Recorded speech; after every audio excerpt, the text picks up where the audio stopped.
Howdy folks, this is Apple Geek, and welcome to my 10,000 subscriber special.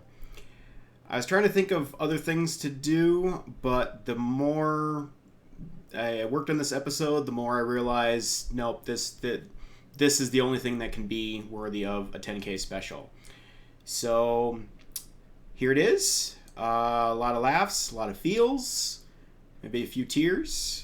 And I got some special bits at the end of the reaction, so be sure to watch it between the end of the regular episode and my commentary, so watch out for those. Yeah, that's all I'm going to say here. This is a very, very long video. It's pretty much my longest commentary ever, so I will let you guys get to it. Enjoy. What in tarnation?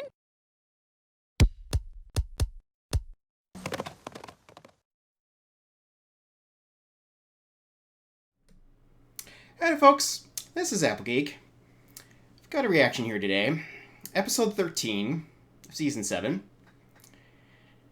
I've been getting some hype on this episode. Since a couple months ago, I think it was, I've been hearing Episode 13, Episode 13. And now that it's here, I've got close friends saying like, you need to watch this now, or you just watch it and then call me and things like that. And I've even got somebody saying like, it wasn't all that great of an episode really, and you just know, it's like when somebody's trying to downplay it and you just know they're intentionally doing that because it's actually really awesome. I mean, with all this hype, there's pretty much only one thing on my wish list that I can imagine that this episode is about. There had been... If I do not see a story about the apples in this episode, I'm going to be very, very disappointed in the level of hype that was generated for this. It better be either the apples or something to do with Scootaloo. One or the other. But my money is on the apples right now. So, but yeah, I have not seen a title for this or a synopsis, so I really have no idea if this is the apple episode, I have no idea what it's going to be about, where they're going to go with it. So, without further ado, let's give this a watch. I hope I'm prepared for this. Episode 13, starting now. Apple flew right out of the gate.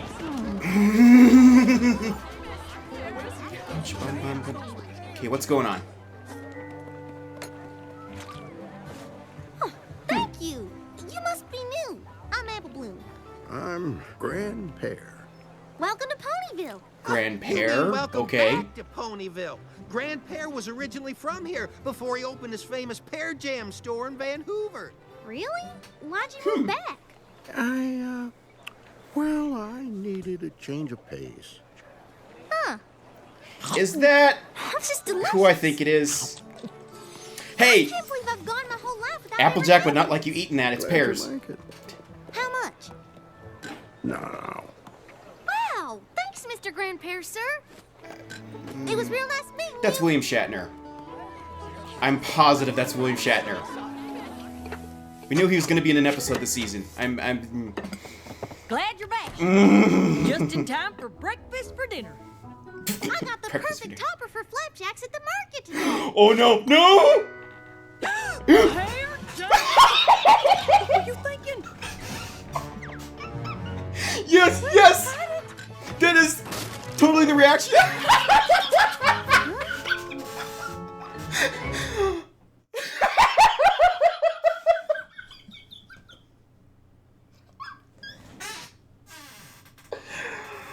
Oh, that was the best reaction ever out of Applejack and Big Mac.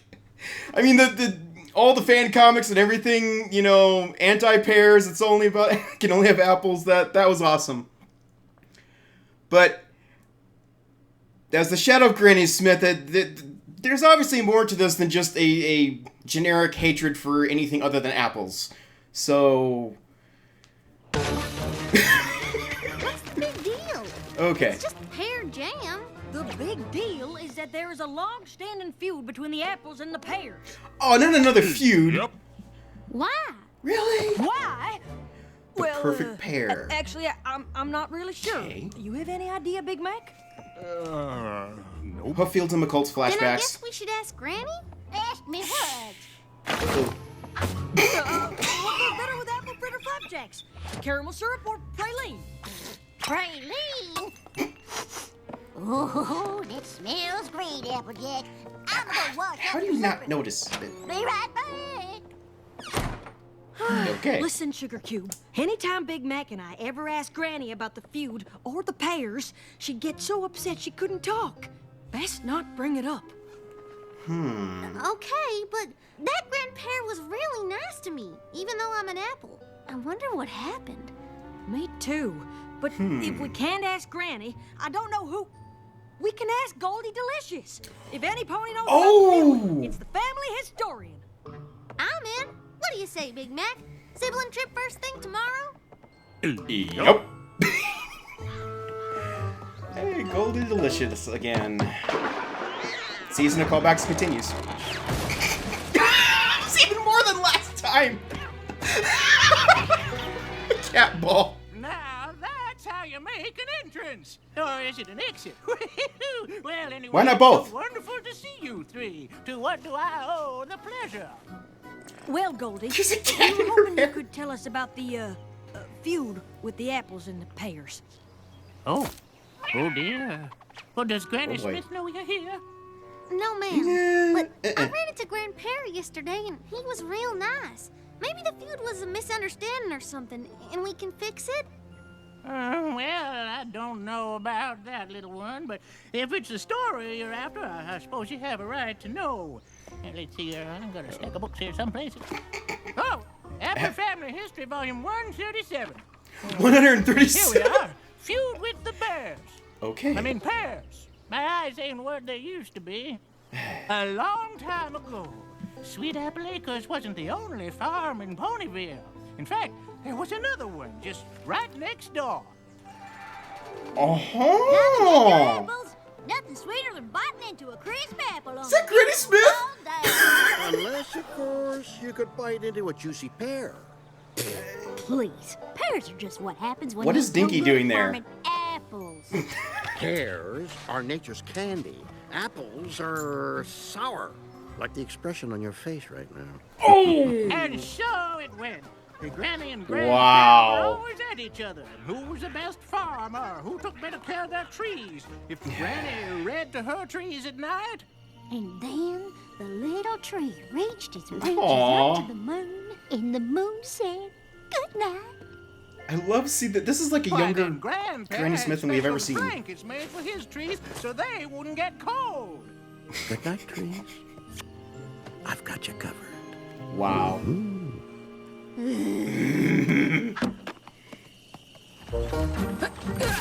Okay, how far is this gonna escalate? In fact, all the apples and the pears were rivals to the core. The only apple and pear who ever got along were Bright Macintosh and Pear Butter. I'm not Are supposed to those who I think they are? I'm not supposed to talk to you either.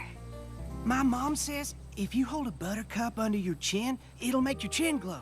But it doesn't work on me. See? Does it work on me? It sure does, Buttercup. Buttercup. I like that name. Wait an apple-picking minute. Bright Mac and Buttercup, those are our parents' names. Of course, Buttercup was just a nickname your father gave your mother. Pear Butter. Well, that was her given name. Are you saying our mother was a pear? So we are half pear? How did we not know? Well, no pony called your mother pear butter. And her cutie mark was a preserved jar, but pear butter don't look too much different from apple butter, so no clues there. Is there anything else you can tell us about them? I know they loved each other very much. They had that magical, star-kissed other side. I can't say anything right now. Kind of love. You couldn't be around them too long and not feel a little bit lighter than air yourself. Aww. Anything else? Come on. I'd need More volume flashbacks. 138 for that. I'm sure I could wrangle it in a couple of days. Why does she have a... That's all right, Goldie. Never mind. Nice just to hear it. I just remembered something. Your dad and his buddy Burnt Oak would get in all kinds of trouble together as colts. Burnt Oakwood? Burnt Oak? The firewood sales pony? I haven't seen him in ages. He and your dad were thick as thieves back in the day. Y'all should talk to him.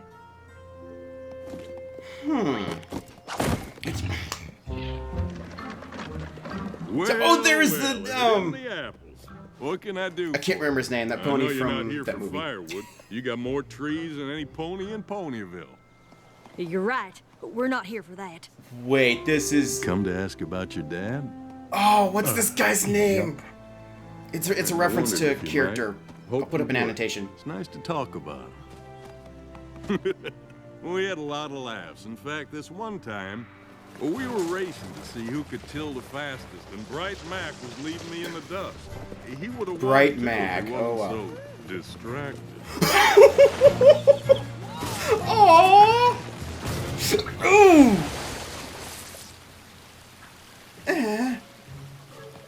The field is now a lake. Oh, Uh-oh. Pear butter, what did you do? I'm not sure. Voice. She didn't do it, sir. Excuse me? The water silo. It was my fault. Wow. Oh. Well, you owe me a new silo, boy. And you? Come with me. No daughter of mine is gonna make goo-goo eyes and an apple.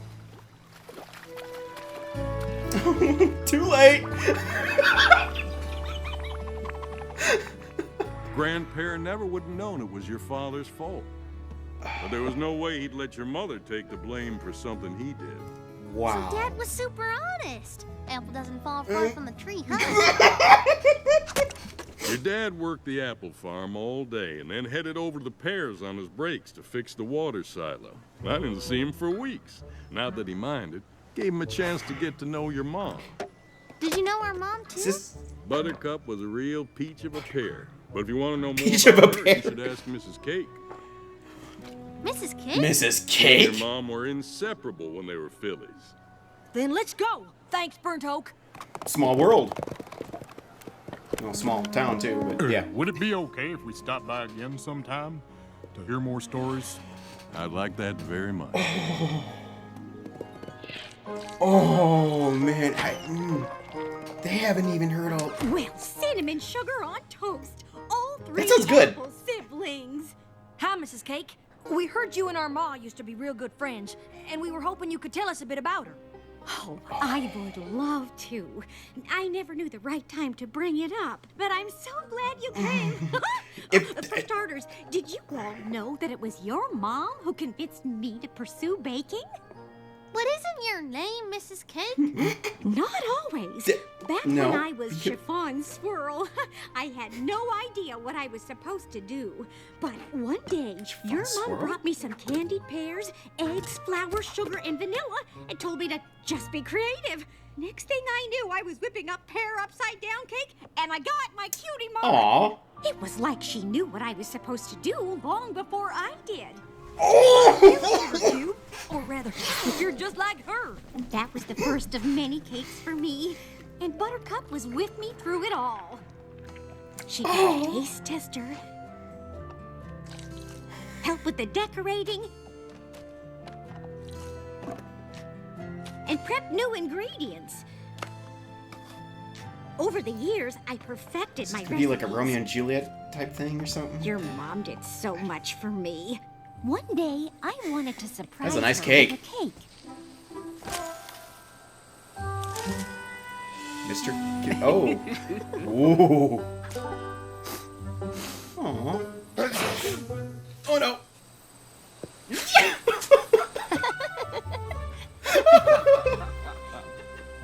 Oh, that was adorable. Oh. Oh, it's just you. Sorry. I just brought you a little something to say thank you. But I see you're busy. A little bit. Promise you won't say anything? Oh, that voice. Oh no! Oh no! No! What in tarnation are you doing, Bright Mac? We do not fraternize with pears. Okay. Ow! That looks like it hurts. You and Bright Mac? Oh, I wouldn't believe it if I hadn't seen it with my own eyes. Your families hate each other. I can't help it. We just sort of happened. FiM's hair butter told me the sweetest love story I have ever heard. Happy 131,456 hour anniversary, darling. What? That's passion. Way longer than we've been together. That is passion to track the number of hours. It's the anniversary of the first time I called you Buttercup. It's okay if you didn't get me anything. Actually, I did. A guitar for me, but I don't know how to play. Quiet, you. Oh. It's a song. Far apart in every way, but you're the best part of my day. And sure as I breathe the air, I know we are the perfect pair on a prickly path that goes on for miles. But it's worth it just to see you smile. I cannot be pulled apart from the hold you have in my heart. And even if the world tells us it's wrong, you're in my head like a catchy song. Wow, it's just wow. Do you like it? Be honest now. It's the best gift you could have given me. Seasons change and leaves may fall, but I'll be with you through them all. And rain or shine, you'll always be mine. On a prickly path that goes on for miles. Come on, You're Granny. the only one who makes it all worthwhile. And you should not blame me too if I can't help falling in love with you. Hey, no fair. I was gonna tell you the same thing. You're just mad I beat you to it. I'm telling you, I was gonna pull you up, cover your eyes, lead you over here, and say surprise. What? Oh. And then you'd say, oh, Bright Mac, I love it. And then I'd say, I love you. Too bad it didn't work out, though. Oh. Yep. Too bad. Does it really matter? Pears are moving. I mean, I figured the pears moved, but I didn't know Oh all this my. stuff happened before with Granny and Grandpa. It must have been really hard on our parents. Oh, it was. We're moving to Vancouver? But that's so far. It's what's best. There's acres of untouched land and a warehouse to make our jams. We'll get to She's gonna expand stay our behind. business and get away from those gosh darn apples. Pear Butter was devastated. But seeing no way out of it, she did what she had to do. So, that's it? What do you want me to do, Bright Mac? We're moving. I love you, but I have to stay with my family. Then Bright Mac did the most romantic thing I've ever seen any pony do. What's he gonna do? We're gonna need one more pony to tell that story. Mayor, you knew our grandparents? Not as well as Mrs. Cake, but I did play a part in their love story. The night before the Pear family moved, Bright Mac people know asked to about meet this? him at the edge of Sweet Apple Acres.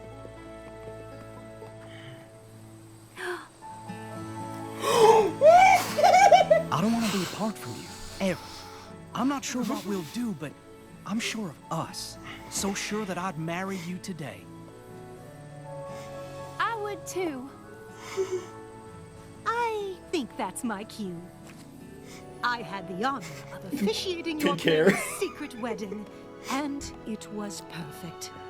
Bright Mac So they and eloped. Buttercup Okay. wouldn't want a big splash. Reminds me of some pony else I know. Yep.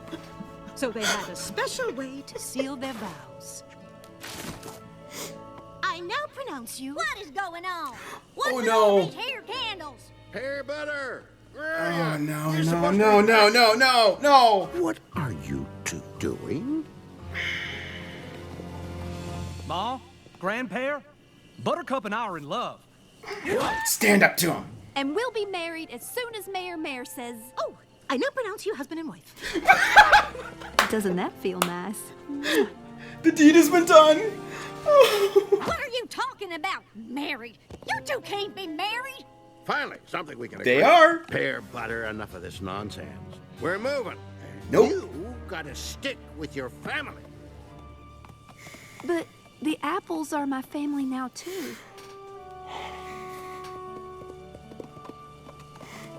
You can't be serious. Are you choosing to be an apple over being a pear? Why not both? Are you making me choose? Oh. Yes, I am. Come on. Then yeah, I guess I am. Fine. Why? Why would you do that to your own daughter? I can't believe Grandpa just up and left Ma like that. No wonder Granny never told us about any of this. These things are never easy. And it's hard to know when it is a good time. It seems to me that now's as true. good a time as any. To talk to both our grandparents. Okay. Are we gonna get the story of what happened to them, though? I'm Applejack, and this year's Big Macintosh. But you already know who we are, don't you? Sure do. Did you really move to Ponyville just for a change of pace? No. Then you came here came because back you're to sorry settle- and you want to get to know us too? Yeah. I'm To make amends. so sorry. I was just so angry. But I never. It's in the past, Grandpa. Oh, can I call you Grandpa Pear? Sure can. Now try and get it past her. I ain't seen hydra all day. We've been all over, learning about our parents. Me, you have? And our grandfather. So, you're back, hmm? Sure am. Never should have left. Finding you and learning all about Mom and Dad, I feel like I found a piece of me I didn't even know was missing. Hearing their story makes me feel closer to them somehow. I'm sorry. I should have told you all about him sooner. And I should have been here. I can't believe I let a silly feud keep me from my family. Nothing's keeping you from us now. Let's not miss anything else. Applejack's right. Welcome back, prickly old Pear. Thanks, you old crabapple. Now that we're all together, there's something we want to show you. Mom and Dad left us something to remember them by. Come on. What? What?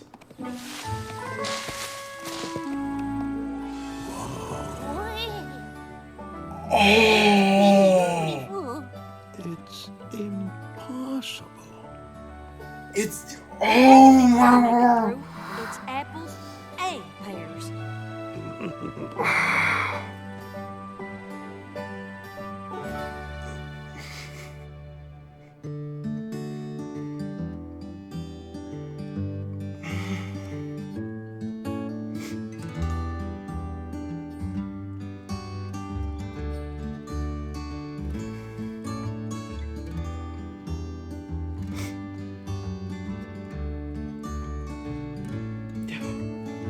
Why'd you have to go and end it like that?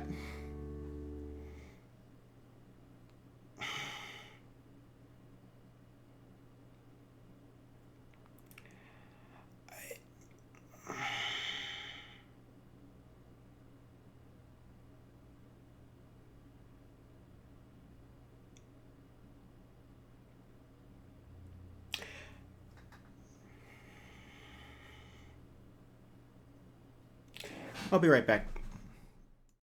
Now that we're all together, there's something we want to show you. Mom and Dad left us something to remember them by. Come on!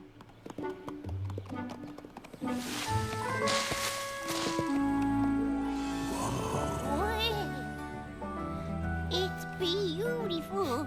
It's impossible.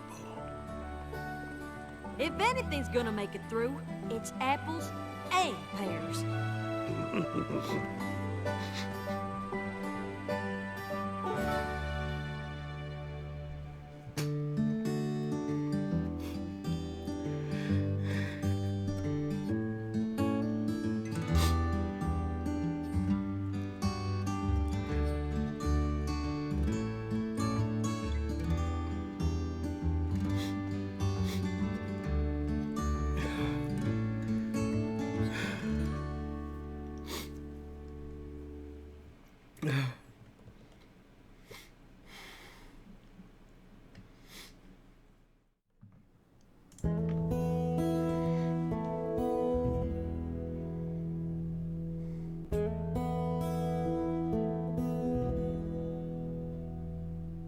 In my dreams I talk to you.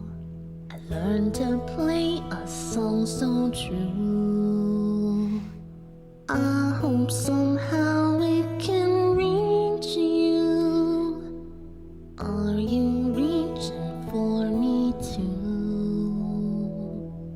I know you'd be very proud of me, 'cause I'm helping other ponies find their place. But I wish I could remember your face. All I have are these stories about how powerful and strong love can be. But when I meet you here in my dreams, I know you love me. And I love you too.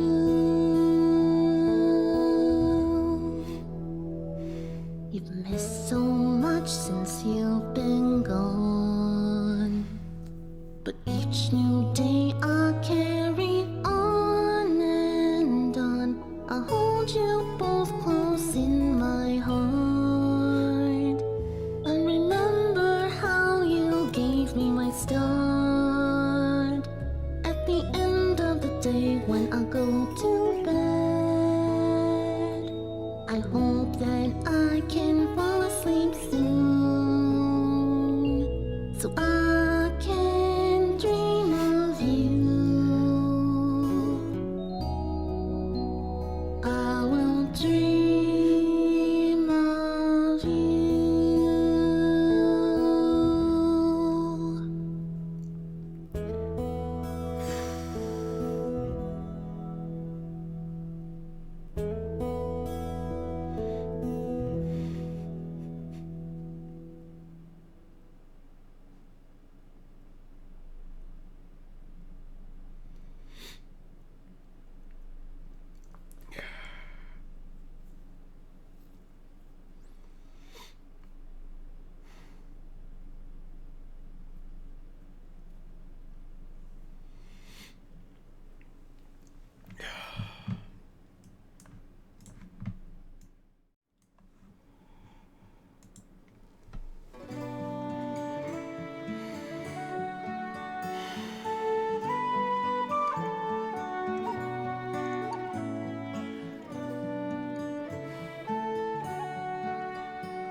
When family cannot be here, have having journeyed far and wide, we sing a song to honor them, to remember days gone by.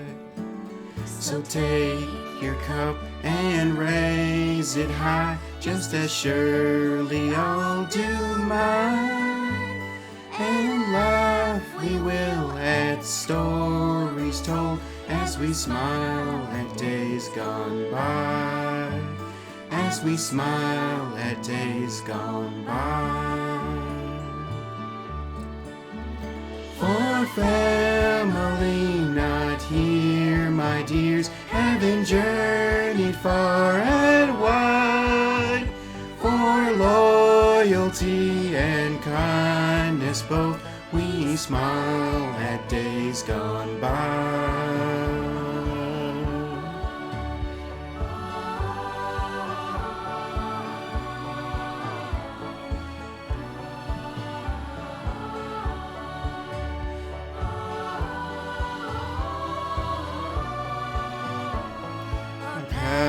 We'll cross again one day in time to reunite, for family is always near, even when the seas are wide.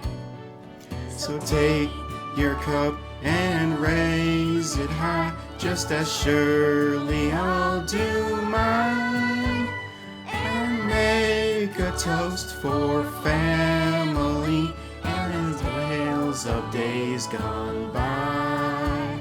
For family not here, my dears, having journeyed far and wide, for loyalty and kindness both, take joy at days gone by.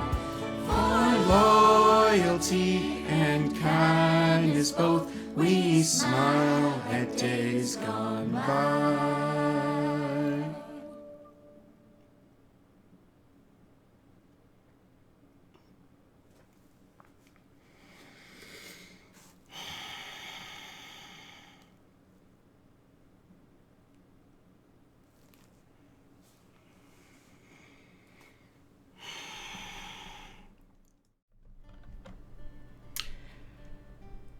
All right, still with me?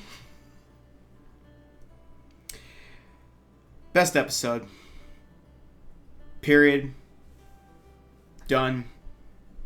I mean, I'm gonna have to say right now, as it stands, this episode, Crusaders of the Lost Mark, and A Royal Problem, 3 best episodes in the entire series. I'm not sure if I can actually put any one of them out in front of the other. Oh, I would say A Royal Problem was probably the third of the top 3, but Crusaders of the Lost Mark and A Perfect Pair. A perfect pair of episodes. I apologize for the sudden pun. I didn't plan that, but it really is. In a lot of ways, it feels like we've kind of come full circle on certain things. It's just so much going through my mind on this. I've got notes. I've got lots of notes. Okay, so grab some popcorn, cup of coffee, whatever you need to get, some Red Bull. I'm going to be here a while. Before I start really digging into the episode here, I do have to say, initially after my first watch in this, I was talking with some friends. It kind of bothered me that I wasn't actually just losing my marbles during the episode. So I've heard that some people are just bawling, sobbing for most of the episode, and that it didn't really hit me that way, at least not until a little later on. But after thinking about that for a while, I think is partly the way the story was presented. I mean, this story was meant to be a happy story, a celebration of of a beautiful story between these two characters.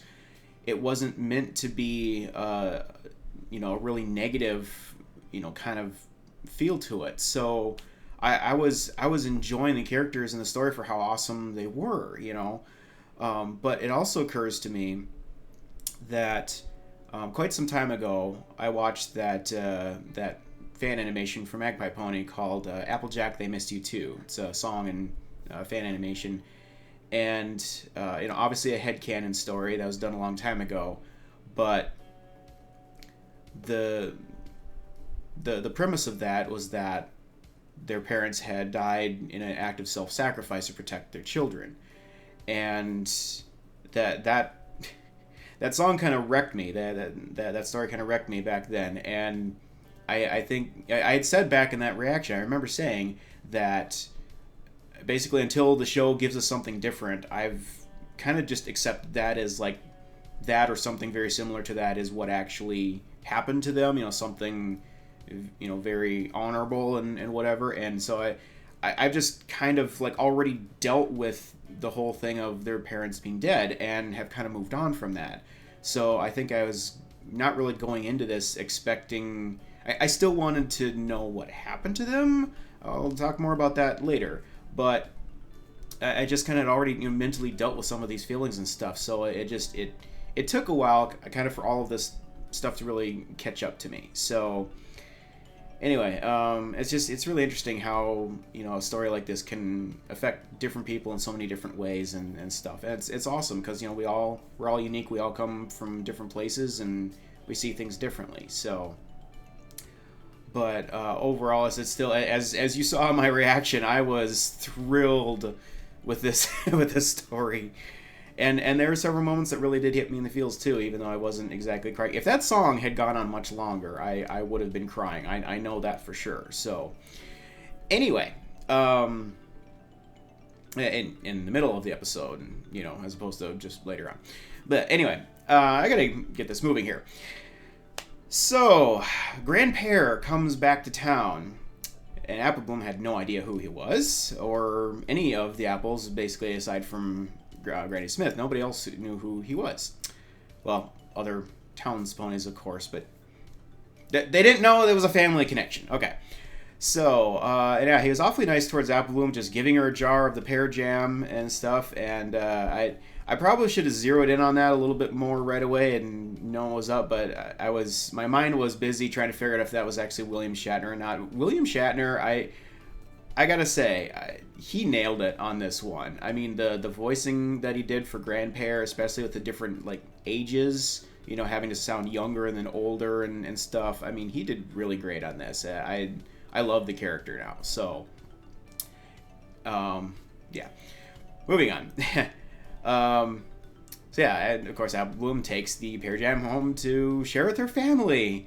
And cue the freak out reaction over something pear-related in the Apple household. I mean, you can't tell me that wasn't done purposefully by the writers. They know what the fandom is, comes up with on this kind of stuff.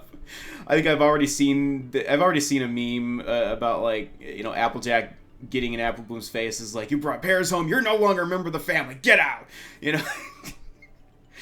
I knew it wouldn't take long for these memes to come out, but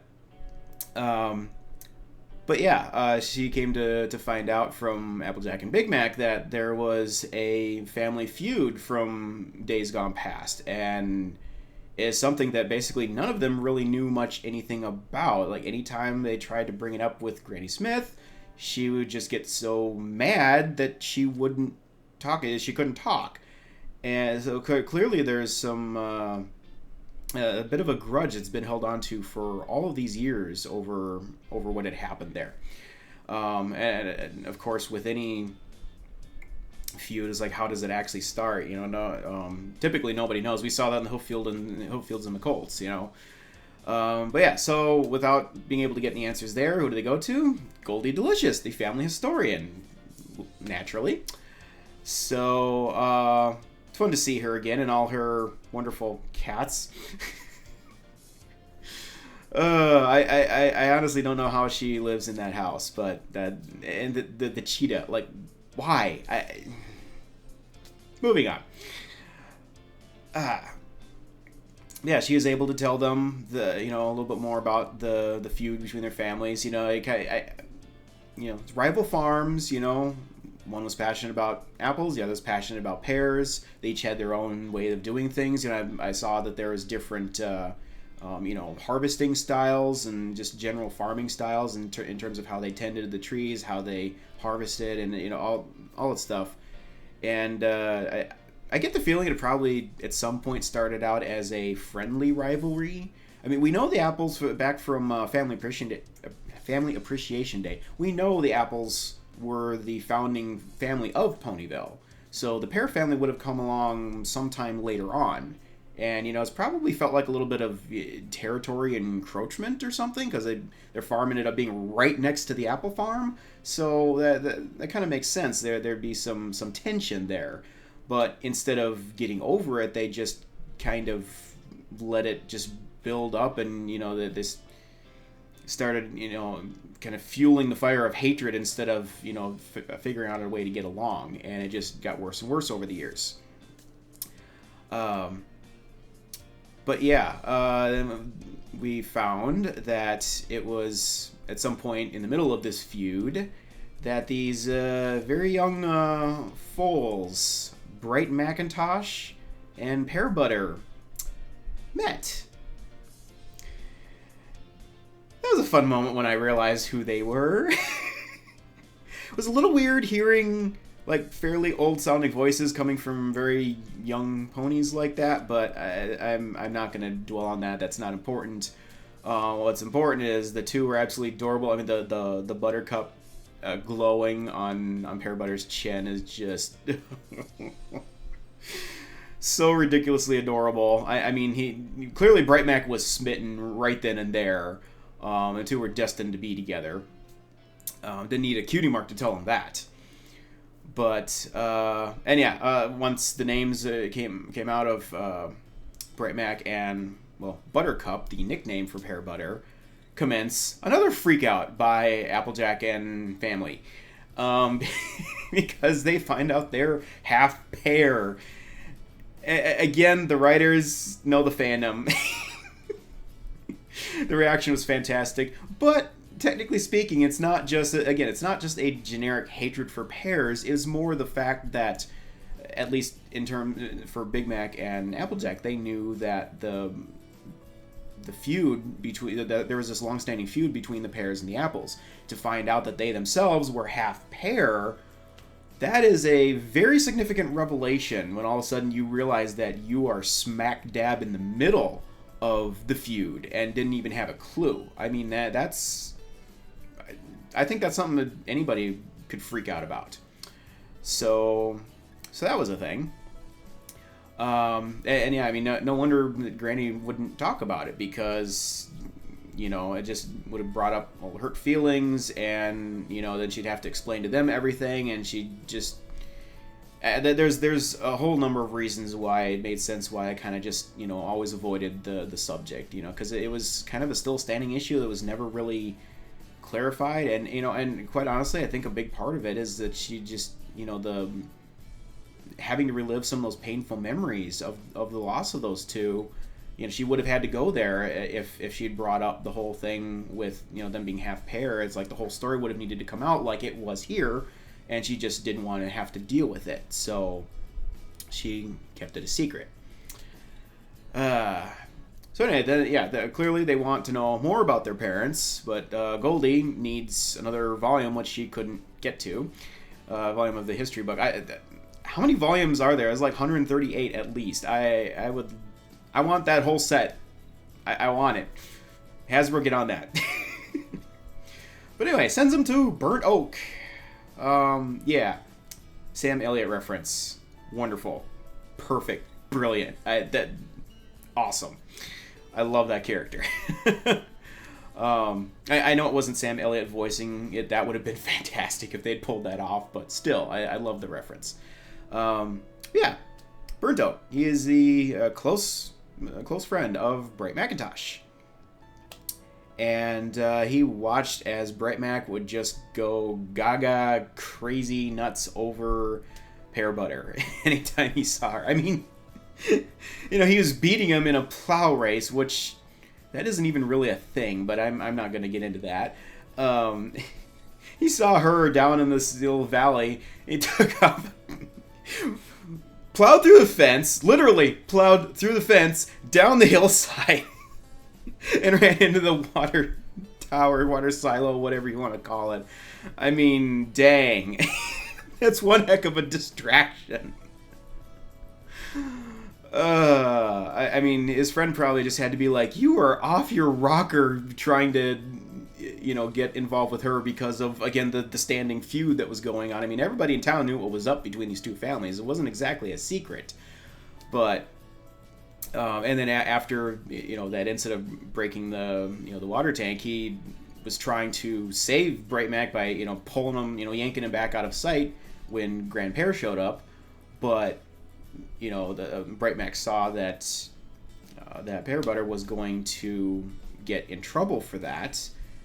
Poor girl. It's not her fault in the least, and he wouldn't stand for that. He is too honorable for that. He went out there and took full responsibility for it, which it was his fault, and and then proceeded to build a new one and make amends for it and stuff. I mean, that I'm pretty sure right then and there that at that point. Sorry, I forgot to silence my phone here. Quiet you. Alright, sorry for the jump cut here. My phone was vibrating constantly and sending off alarms. I had to silence that. I forgot to do that before I started this. Alright, so. Bright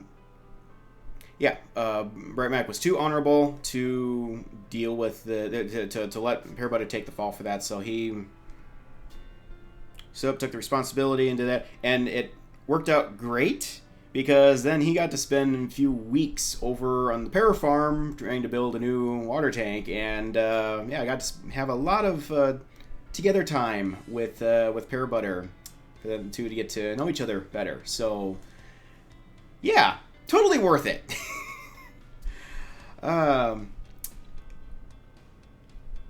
So that was kind of they got a good amount of story about their father, and but then they wanted to know, of course, well, then what about Pear Butter or Buttercup? I think I'm just going to call her Buttercup now because I like that name better.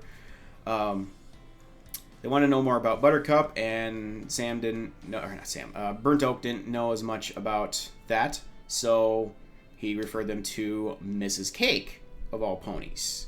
So, okay, that came out of nowhere. I was like, why hasn't she talked about this before? But, it kind of makes sense. Like it was said many times throughout this episode.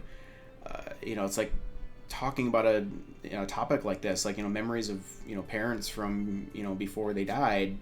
It's a difficult subject. How do you approach that? And how do you do it gracefully and whatever? It's hard to know when the right time is. It really does make sense. So, and before I get into that, I just gotta say I love that bit with Big Mac going back to Burnt Oak and saying, hey, mind if we come by again and hear some more stories, and he said he'd love to do that. That just that I mean, I don't know if we're gonna see Burnt Oak again, but I really hope we do. I would love to get some more background, more stories. I kind of doubt we will. I think this episode was pretty much it, and we're gonna move on from this topic now. But I certainly would not mind seeing more of him, and all these other ponies that know bits and pieces about the past. I wouldn't mind getting a flashback again here and there with some other little bits thrown in. I think they could actually work that in quite well just into certain episodes. So we'll see where the writers go with that. But yeah, so Mrs. K apparently was originally named Chiffon Swirl. I did not see that coming. I thought her name was, well, obviously, Mrs. Cake. Cake is kind of the married name. I had seen a name of Cupcake. I thought that was her name, or there was, I think, one other name. I forgot to look it up, but Chiffon Swirl, I don't believe is a name, unless I missed seeing that on a wiki somewhere. That is not a name we've heard before. So that was her original name. And I was confused by that name too, because chiffon is actually most commonly known as a type of fabric. I had to look this up too to refresh my memory. It's like a type of sheer cloth that's typically made out of silk or nylon, something like that. Something you'd find probably more in like, you know, high fashion type stuff. And it's kind of funny thinking of that connection because, you know, you think of that, you think of Rarity, and Rarity voices both, or Tabitha St. Germain voices both Rarity and Mrs. Cake. So that was kind of funny. But I discovered another definition for chiffon. It's an adjective in regards to cooking. It's having a light, frothy texture, as certain pies and cakes containing beaten egg whites. So there is a cooking connection, or baking connection, or whatever. So that does actually make sense to be her name. So that was an interesting little revelation there. But yeah, she and Mrs. Cake and Buttercup, they were, you know, best of friends. I mean, practically sisters by the looks of it. They spent a lot of time together. Buttercup helped her discover her talent and get her cutie mark. And as you saw in the reaction, the moment I realized, I kind of had a little delayed reaction there. Pretty much, the alarm bells were going off in my head before the scene even cut to a shot of Apple Bloom. Like, it started clicking. And, like, when I realized that she basically was, like, doing a CMC-like thing there, and, like, Apple Bloom, like, inherited that talent from her, sort of. I wanted to jump out of my chair and scream on that one. Oh, that was fantastic to see that. I'll come back to the trait stuff later, but more on that. Where are my notes go here? But yeah, she helped out with a lot of things. You know, a lot of the, you know, baking cakes, you know, prepping the ingredients, and just all kinds of stuff. You know, taste testing, and so on and so forth. Just such a great friend, and whatever, those two. But then Mrs. Cake happened to discover quite suddenly that she was getting together with Bright Mac, and again, knowing about the feud between the two families, she was like, "Are you kidding me?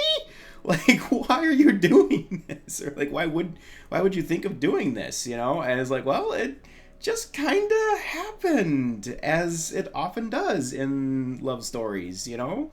You get that instant connection, the chemistry, and I mean, it hadn't just happened either. Again, I mean, this went back to when they were foals, pretty much. But obviously it got more serious over time. But yeah, of course, so when Granny suddenly showed up and caught them, she was not happy. I mean, spitting on the ground. I mean, wow, she was spitting mad. That's how mad she was. Dragging him off by his ear. Wow. That makes me wonder if she's done that to Big Mac at some point. I'm willing to bet she has. Oh man. But anyway, yeah. But then, yeah, once he dragged Bright Mac off, then Buttercup proceeded to tell Mrs. Cake, or back then Chiffon, about how they actually had gotten together. And we got this absolutely wonderful, beautiful song that, oh my word, Felicia Day. I gotta mention that. Felicia Day. Wow.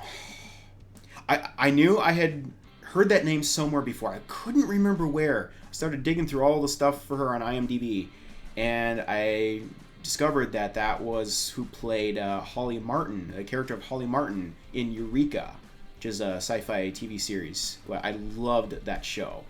And wow, I loved her character. I mean, she was such a quirky, she kind of like Twilight. She was very adorkable in that show. I just loved her character, her voice, everything.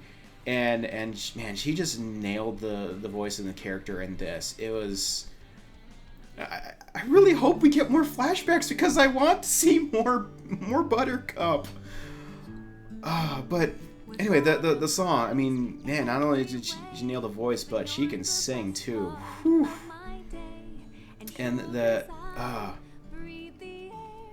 song is where it really started hitting me on this, because just realizing the things that was going on in there. And it did take me another watch or two before I started. I caught all of this stuff, but you know, first they're sending each other messages back and forth with the birds, you know, between their barns and stuff in the different farms. A little secret note passing, basically. They you know, occasionally snuck away from their stands in town to, you know, while Granny and Grandpa were arguing, they'd sneak away and, you know, go do things together.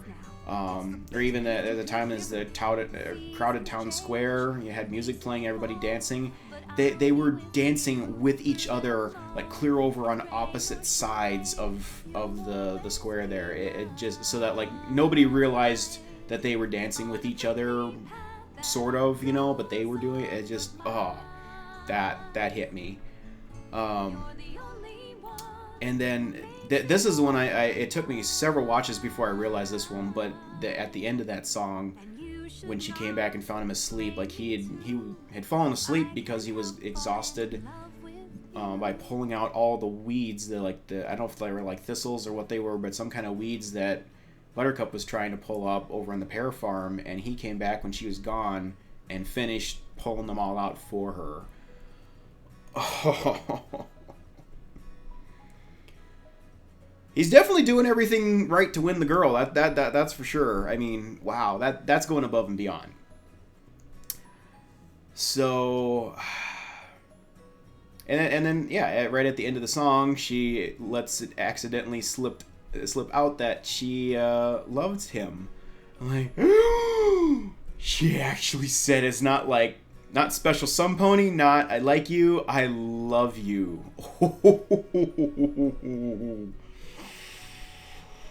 I was like, that. I don't think that was how either of them exactly planned to do that. It just kind of slipped out. But then we got that fun little thing from Bright Mac, where he was trying to, you know, describe how he had planned out doing that and acted it out. That was cute as all get out.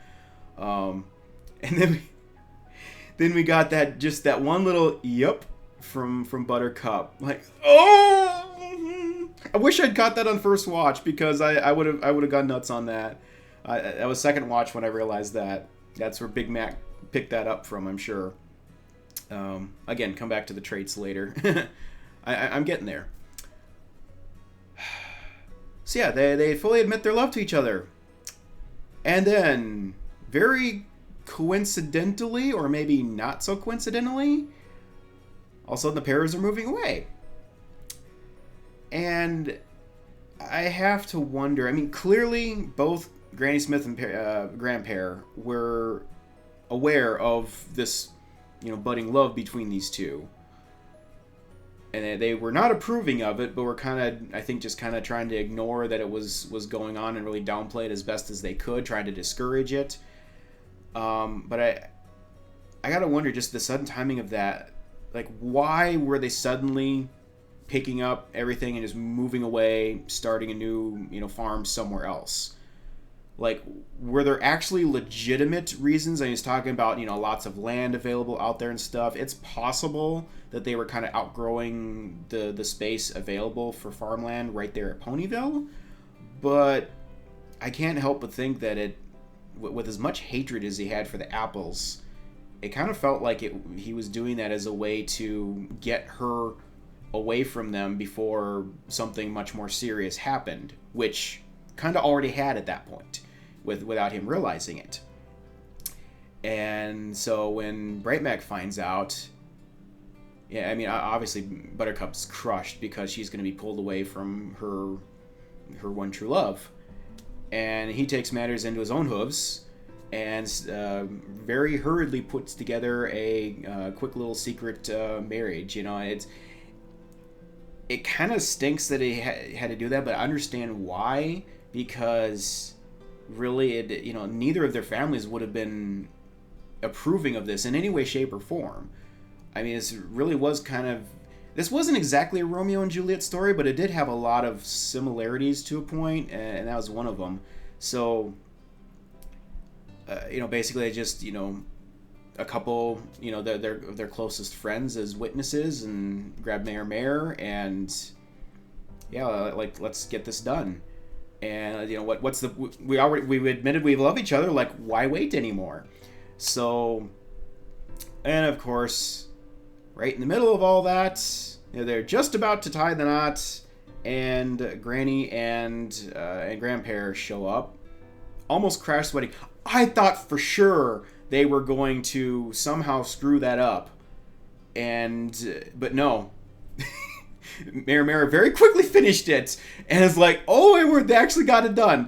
Wow. I thought that was going to get a whole lot more complicated than that, but yeah, at first it was, of course, both of them were livid that this was taking place, and it's like, you can't be married. And still Grandpa wanted to tear her apart from the apples. Like, even though it's done, it's just like, I don't want you with them anymore. Like, you are coming with us. You are our family, and that's final. And I mean, it hit me so hard that, like, how could you be that cruel to let your hatred over something so completely petty and insignificant would prevent you from wanting what's best for your daughter like that, and honoring her wishes. That really bugged me a lot. And even to the point where he forced her to make the choice. He just flat out, I think he was trying to call her bluff on it, and it backfired on him in a huge way. And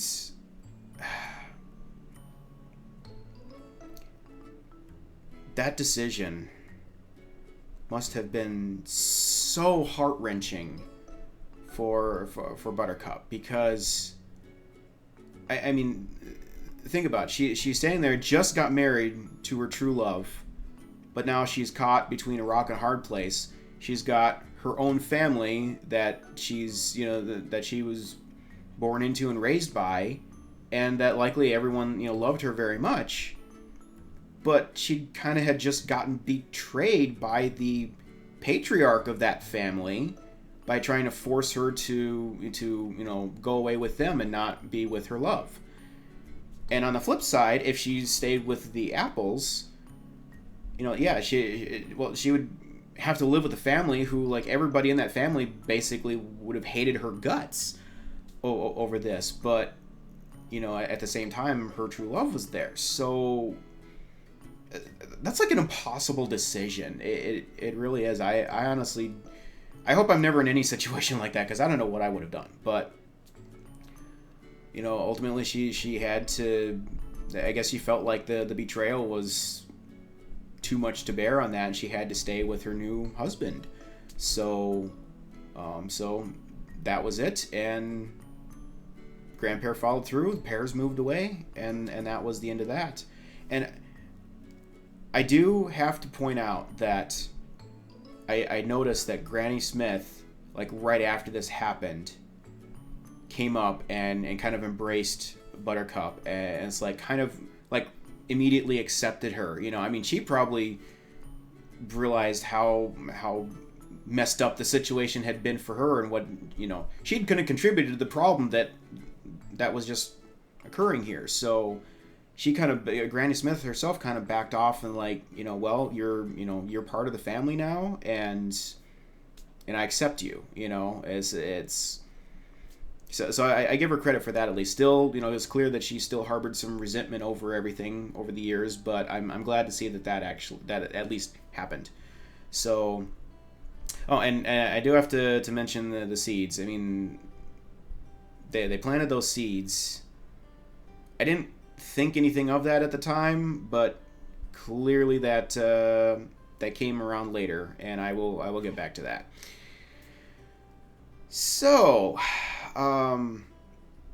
So yeah, basically that was the entire love story told, from how they first met to how they fell in love to they got married and the feud split the families apart. So now, Applejack, Big Mac, and Apple Bloom are finally understanding why nobody's ever really talked about it. I mean, it was such a, I don't even know how to describe it. Just such a troublesome set of course of events. Like, how do you go back and talk about this stuff? I mean, the two together were fantastic, but there's all this turmoil wrapped around it. And again, they were technically part of that family. Like, why would you want to, with all that stuff that had been kind of left in the past, why would you want to have these three siblings drug back into that? And there was a chance that something could have happened. The feud could have gotten reignited potentially. So it's best, maybe they just thought it was best to just leave it in the past. But with the appearance of Grandpair, that set things in motion, and it's kind of like, well, now is, it's hard to know the time, but now is the time. So, and to their credit, them, Applejack and Apple Bloom and Big Mac, being the upstanding ponies they are, they wanted to set things right and were determined to do so. Because, I mean, hey, they're all about family. Family is family, and they wanted all their families to get along together and, not miss anything else, because they'd missed a lot up until this point. So they confronted Grandpair again and got him to admit that he actually had come back, not just because, but he had actually come back wanting to try and make amends for the mistakes of the past and try to, patch things up and get the family back together. And as it bugs me that it took him this long to do it. But I do give him credit for the fact that he, of his own accord, eventually did reach the point where he came back on his own and tried to make up for stuff. I mean, there's I don't want to get ahead of my notes here. I said it just seemed so crazy that he would, basically disown his own daughter and move away just because of this stupid feud. I mean, he clearly had his priorities wrong, but he did make up for it. So, and Granny, and the two of them confront it. I thought that was actually going to be the harder thing, is to get Granny to be more accepting of his return and stuff. But that kind of went all right too. And I think at this point, that she'd had a long time away from everything to kind of let things settle down and stuff. And she probably realized that it's like, well, cat's out of the bag now. Applejack and siblings know everything. So, now she's probably got a whole mix of feelings. Like, she probably seeing him probably just rekindled some of her anger initially, but realizing that by keeping this all a secret, she'd kind of kept a very significant, bunch of facts about their parents from them. It's like, it's time to let it all go finally and bury the hatchet and get the family back together. So again, I give her credit for being able to and willing to let that go as well. And yeah, it actually kind of makes sense too. It's like thinking about it, it's like, why were Applejack and Big Mac not really more aware of all of this stuff? Because Big Mac and Applejack would have had to have been, old enough to have at least some memories of their parents, because for how much older they are than Apple Bloom, I'm guessing the parents died at some point after Apple Bloom was born. So, again, Big Mac and Applejack would have had to have known their parents a little bit at least.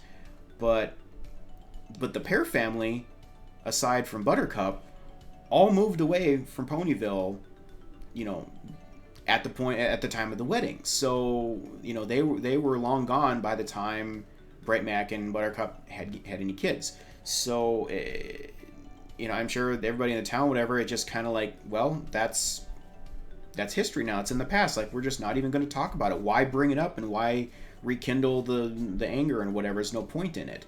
So it just kind of got swept under the rug, and it's not even bother talking about it. So that does make sense. But I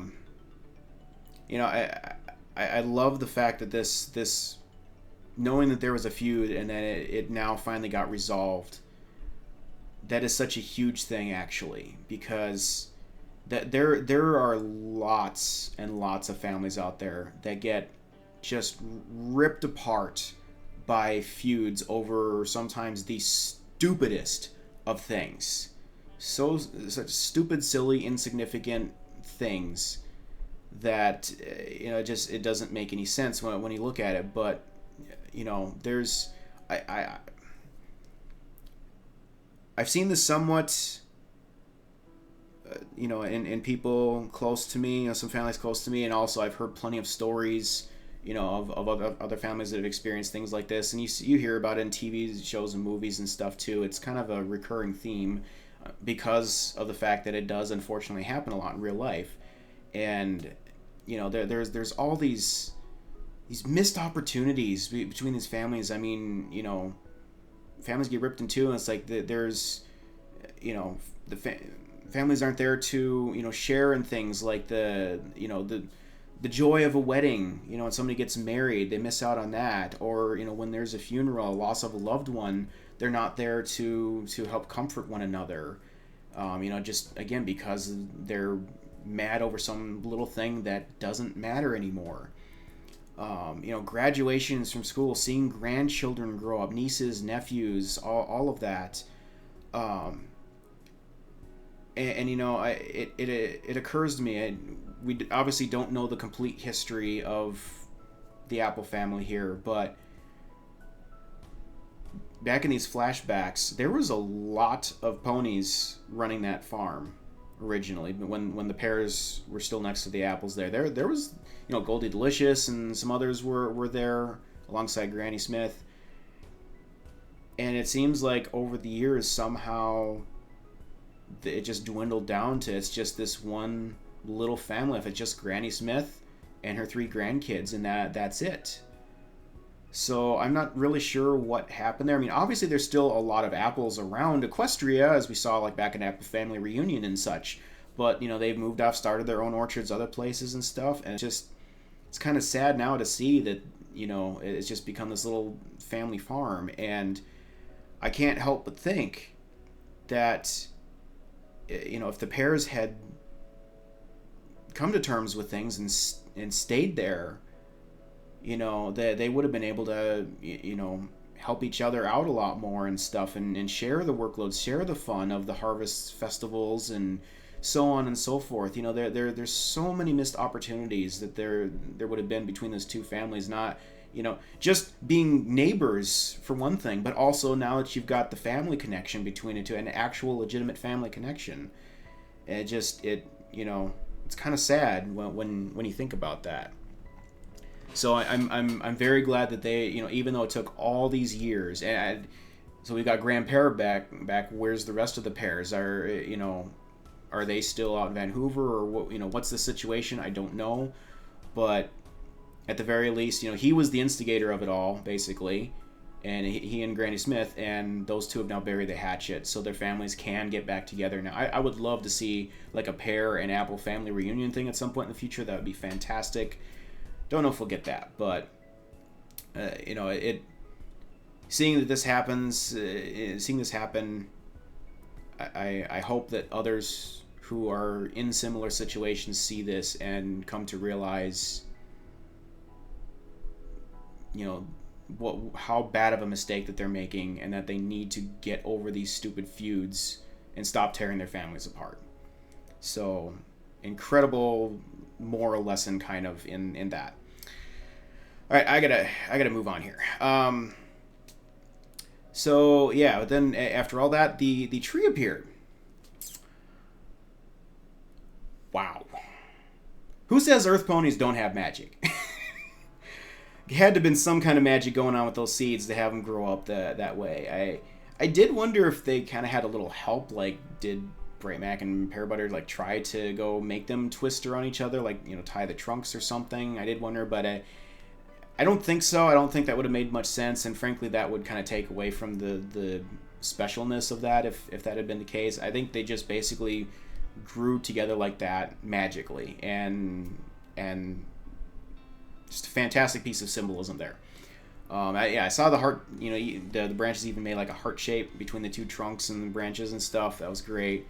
And it's right on the border, you know, between the two farms, so, you know, again, uniting the two. It was odd that Granny Smith acted like she'd never seen it before.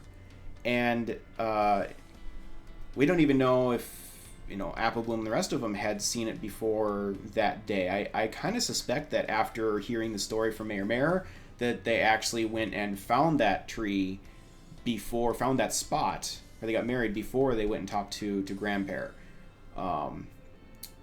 So that's a possibility. But, you know, you kind of got to wonder, like, why wouldn't they have found that before? Well, yes, right on the edge of the farm. They, you know, wouldn't really have had too much reason to go over into, like, the, you know, Pear Farm territory, because that wasn't their land. And something occurred to me as I was going back through some old episodes here, and I actually have an explanation for this. Back in Apple Family Reunion, Granny Smith mentioned that, you know, that they were doing that crazy hayride thing and they were heading towards the West Orchard.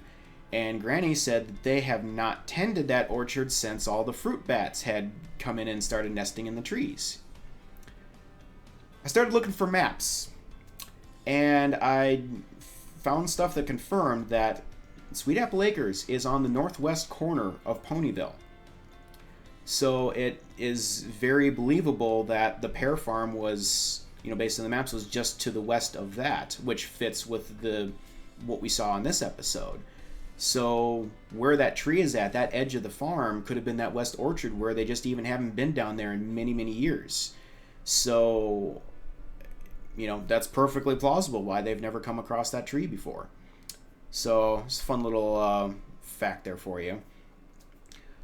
But yeah, so technically it was.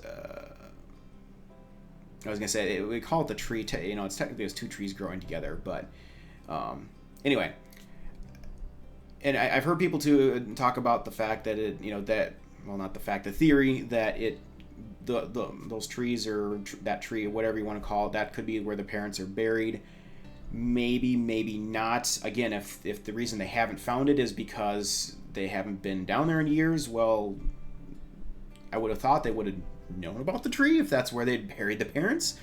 But given the time frame, I mean, they could have been buried there just when, just because that was the special place where they got married, and the trees might have still been little saplings back then that weren't actually grown up together. So that could still work, you know. So, you know, make of that what you want. It doesn't really matter whether or not that's where they're buried. That's kind of beside the point. It's, you know, it's the symbolism of it that's really important. And yes, the parents, I mean, let's face it, they are dead. I don't mean to be, you know, insensitive on that, but how else can you say it? They are gone. They are not just traveling the world somewhere or in jail or whatever other kind of crazy scenario you can come up with. If they were still around, their kids would be visiting them some way, somehow. And if they're just like out traveling the world where, you know, nobody knows where they're at, that just makes zero sense for any kind of context in this episode whatsoever.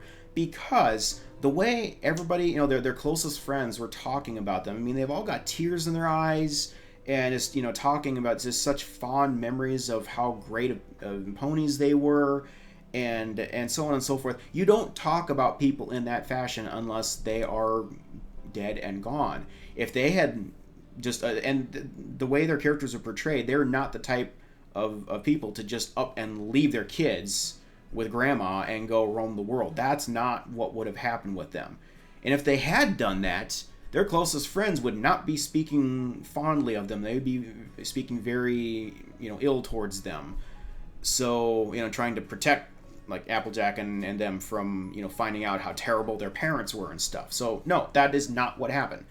And we can also put to rest the whole Apple Bloom was adopted thing, because that just doesn't make any sense either. I mean, the very fact that they showed that her talent was more or less kind of inherited from her mom, I mean, that seals the deal right there for me. So I'm sure somebody will still argue it, but let's just move on, please. Speaking of the traits, here's the ones that I picked up on. There could have been others I've missed, but Apple Bloom, already mentioned the special talent. Also, her mane and coat colors were, and sort of to a point, the main style were inherited from her father. Big Mac, obviously the physique of his father. And I think his main color is about the same color as Buttercup's. He got the "E-Up" catchphrase. I picked up on that. The way he falls in love is very similar to what happened with his father. So that was great, with the whole Sugar Bell thing. And like his mom, he doesn't like to make a big scene about things. You know, he's kind of keep things low key and stuff. So that was cool. Applejack, obviously a big list here. You know, honorable, honesty, whatever from her father. Got her hat from him. I do kind of wish they had made her hat thing a little more special, because she's got, by her own admission, like 20 variations of this hat. You know, I obviously you need more than one hat. One hat is not gonna, especially when it's a work hat. You're gonna wear them out and go through them and stuff. But I'd like to think that she's got that original one from her dad back home somewhere in a special safe place and whatever. And then just keeps getting hats that are the same style kind of in memory. So that's my headcanon on that. Also got eye color from her dad, freckles from her mom, guitar playing from mom, baking skills from her mom. Was the eye color from?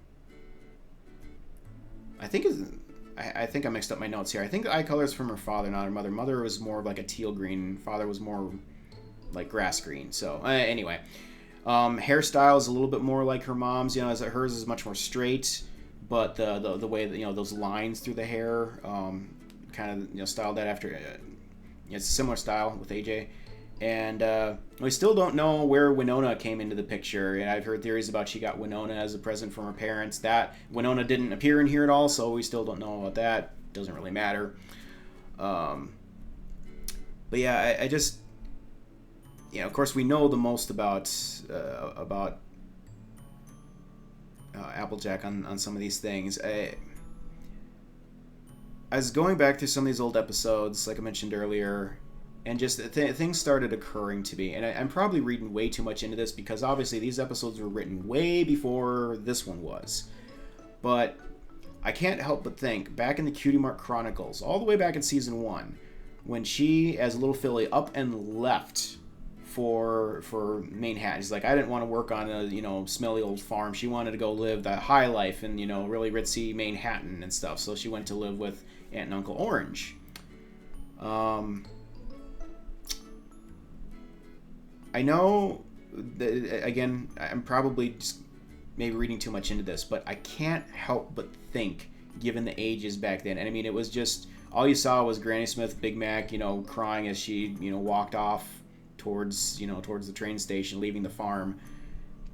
I can't help but think that the loss that might have been shortly after they lost their parents, and she probably just needed to get away and didn't want to deal with the pain and misery of that. Just kind of a little bit of kind of running away from your problems. The grieving process affects a lot of different people a lot of different ways, and it's possible that could have been a factor in her decision to leave for a while. But also, I've talked about this a little before too, but I think, kids that lose their parents like that, they, especially on like a working farm, they have to grow up pretty quickly and deal with a lot of things in life that normally their parents would be there to help them with. And clearly we have seen Applejack very much be a mother figure to Apple Bloom. And, like back in Some Pony to Watch Over Me, I've talked about this before, but just the whole thing with her becoming so, ridiculously overprotective about stuff. I still think there's a connection there to like something in her past, and even it could just be as simple as, she realized that Apple Bloom was starting to get out on her own, was going to, run into more situations where she might not be as safe as she had been just staying home on the farm most of the time. And, she's probably scared to death of losing Apple Bloom. I mean, Apple Bloom was kind of the last thing from their parents, their parents' memory around. So, probably was scared to death of, letting her, her mom and dad down, that she wasn't taking care of Apple Bloom after they're gone, that type of thing. So, yeah, and even stuff like with the last roundup, I mean, just her, the great lengths she went to stay away from her friends and family when she felt like she had, let everyone down and stuff. It's just, I just get this feeling that she's got a lot of kind of, pent up feelings about all of this. And it's just, she's kind of hard on herself sometimes, always has to be perfect and reliable and whatever, it has to do things or else, yeah. I don't know. I'm not sure where I'm going with that, but it's just things keep popping into my head, and I just start wondering about, it's just my mind kind of connecting dots and kind of building more of Applejack's background in my mind, trying to figure out why she has become the way that she has. So I love how Apple Bloom just pointed out that thing, that one line from her about like, I feel like there's this part of me that is, I felt like there was a big part of me that was missing, and now it's here, hearing the stuff about their parents. I think that's true for all of them, and for us too. There's so much more about this family that makes so much more sense now, and it's just fantastic. So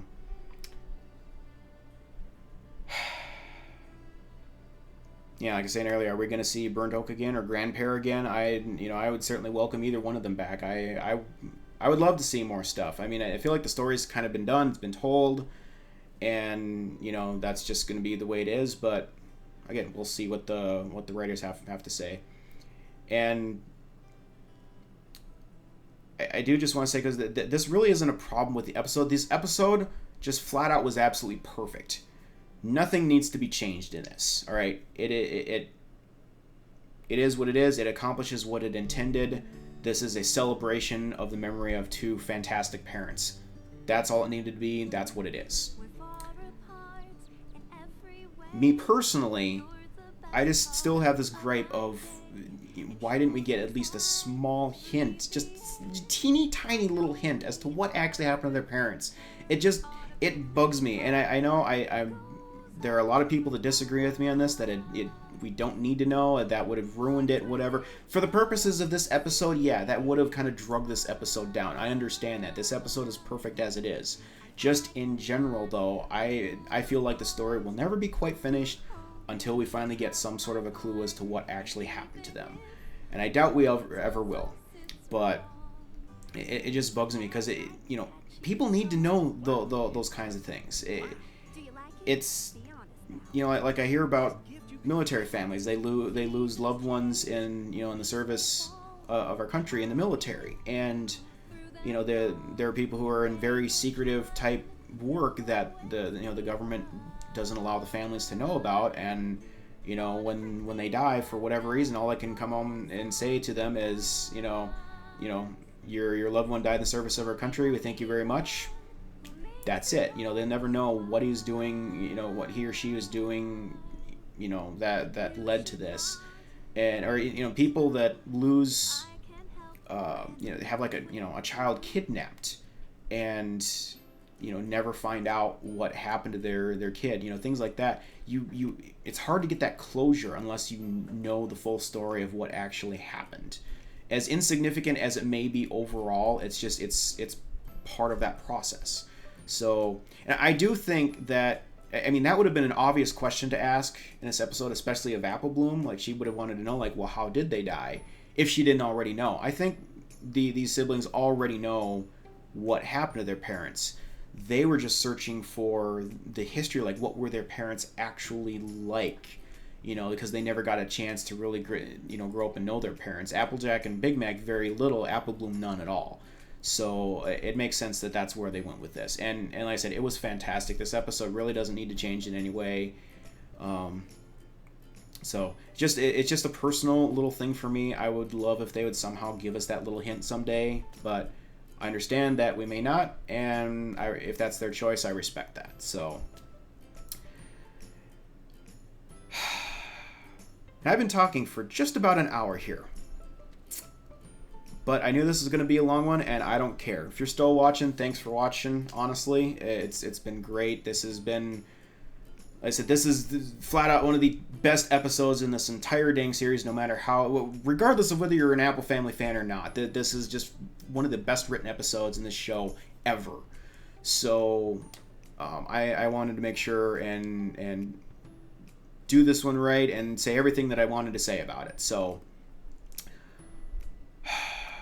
but yeah, I'm officially at the end of my notes here, guys. So thanks for sticking with me, and again, thanks for that. This ended up being my subscriber special, and what a special it was. So thanks to all you guys who are watching and supporting me, and yeah, look forward to doing more of these in the future, and forward to these conventions coming up. BronyCon's coming up in it's about a month and a half here, so looking forward to that. Until then, or the next reaction, have a great night, everyone.